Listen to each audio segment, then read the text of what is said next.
Today, Taiwan is a peaceful democracy. You can go there and publicly call its president an empty vegetable if you wish. You can organize and start a political party without fear. But it was not always like this. Let us go back just a few decades ago to a time quite different from now. In 1949, as the Kuomintang collapsed on the mainland and retreated to Taiwan Island, a group of liberal Chinese scholars got together in Taipei and began publishing a twice-monthly periodical. They named it the Free China Journal. Two prominent liberal democratic intellectuals led the journal, Hu Shi and Le Zhen. They wanted the Free China Journal to start a movement that would propagate freedom and democracy across the entire nation. They would push the government to fight authoritarianism, totalitarianism, and the communist threat with the end goal of making the Republic of China a free China. Many of these democracy-focused journals popped up in Taiwan after the Kuomintang retreat, and they espoused freedom and advocated resistance against authoritarianism. It gave the sense of the people doing their part in the effort to take back the mainland and free those people from the tyranny of communism. In reality, of course, these journals were being sponsored and funded by the Kuomintang government. Free China Journal in particular received $500 a month from the Ministry of Education and the government office.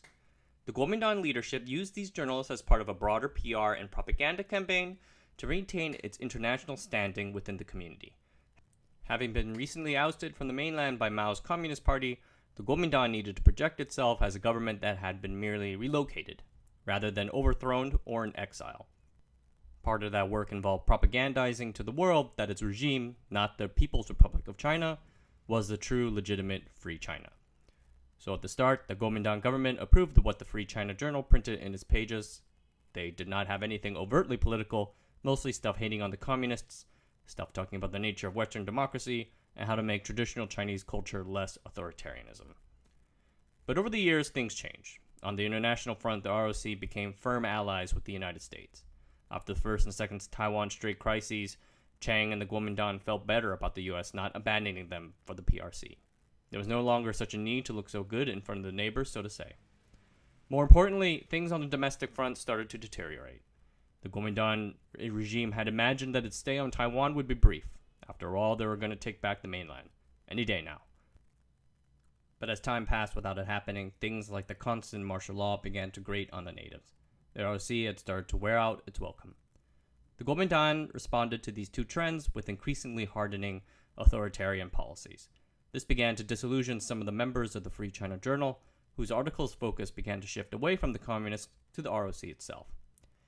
In January 1955, Le Zhen, editor-in-chief, was expelled from the Kuomintang party because of the journal publishing an article criticizing intervention in the curriculum of secondary school education. This move had dark forebodings. In October 1956, the journal published a special issue to quote-unquote commemorate the birthday of Chiang Kai-shek. The articles in this issue, written by editor Hu Shi among others, decried the creeping authoritarianism of the ROC's martial law regime.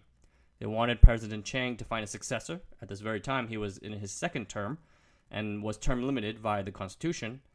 Nationalize the military. At the time, the National Revolutionary Army served as the military arm of the Kuomintang Party, much like how the PLA today is the Communist Party's military arm, and established a government cabinet. The journal continued pressing these points. A year later, in 1957 July, it published its most scathing attacks yet. In a 15-editorial series entitled Today's Problems, the journal directly hit upon the Chiang dynasty, its authoritarian policies, and their use of martial law. The writers called Chiang out for claiming that he would recover the mainland within a few years because he hadn't. In fact, it was starting to read more like an excuse just to stay in power.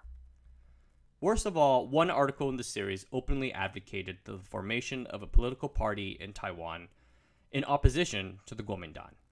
And I quote, "Democratic politics is a universal requirement today, but without sound party politics, there can be no sound democracy. Without a strong opposition party, there will be no sound democracy." The Taiwanese notice, the international community notice, and Chiang definitely notice.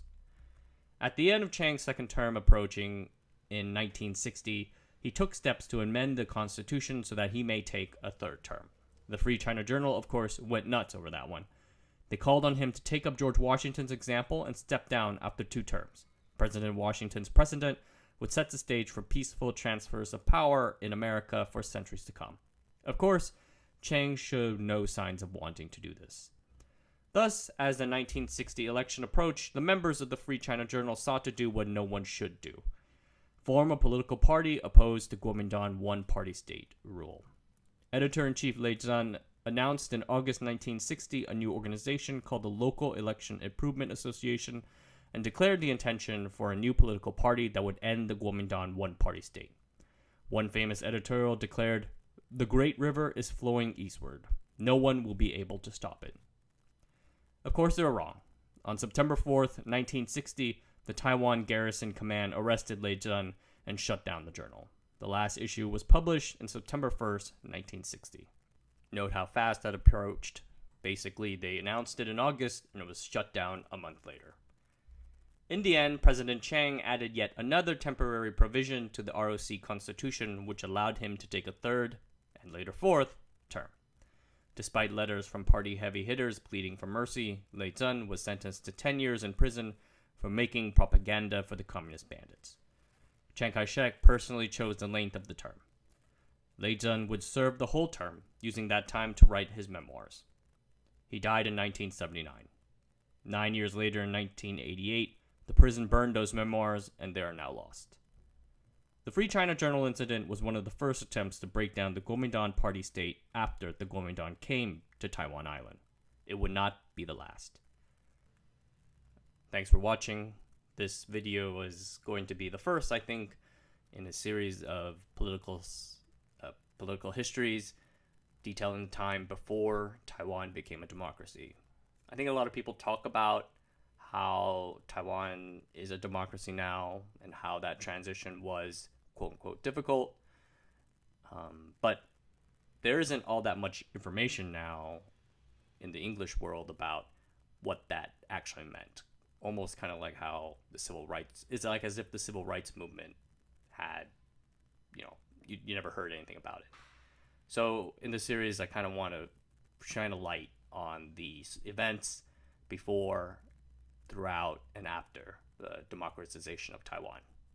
I hope you guys enjoy it. This is going to be, I'll be working on this from time to time in addition to everything else. All right then. Thanks. Have a good night.